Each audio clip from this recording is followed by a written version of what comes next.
Everyone, Nick Davies here, sharing some life lessons. Today's about relationships. It's come up a lot today, and I have a lot of clients thinking about relationships, trying to improve their relationships at work, trying to improve their relationships in their business, with their employees, with their colleagues, and personal relationships as well. And here's the way I think about it, right? We know that we can only influence the things that we can control. We can only control the things we can control, rather. And we want to make sure that we think about relationships in that way.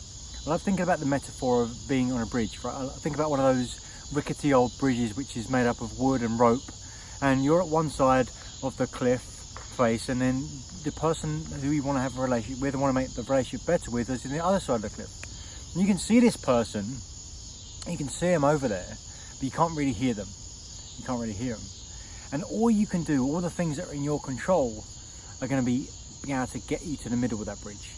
And from that middle of the bridge is when you can start to communicate with the other person. And you can't communicate or influence the other person until you start to move to the middle of that bridge. And so without that,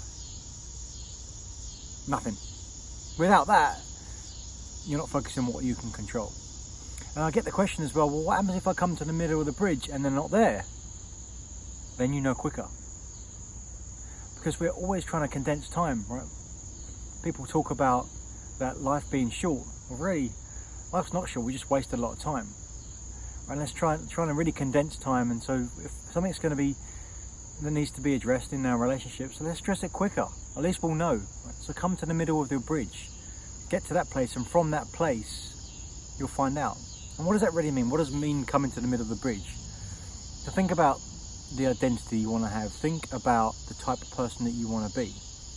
Are you being the person that you want to be in your relationship? Have you set up the standards for yourself of who you want to be as a leader, as who you want to be as a colleague, or who you want to be in a personal relationship, whether that's for your spouse, whether that's for someone else in your family or a friend? People do a lot of complaining. Let's not focus on what we don't want. Let's focus on what we do want and think about what type of person do we want to be. If you set out those standards for yourself, what do those behaviours look like? Act on those behaviours. That's you coming to the middle of the bridge. And when you come to the middle of the bridge, that's the point in which you know that person will join you. And more often than not, they do. Because people want to be around people that are leaders. People want to be around people that have raised the highest standards to take us to the next level. And if they don't, then you'll know quicker. I'd love to get your thoughts. Hope this was helpful. Take care.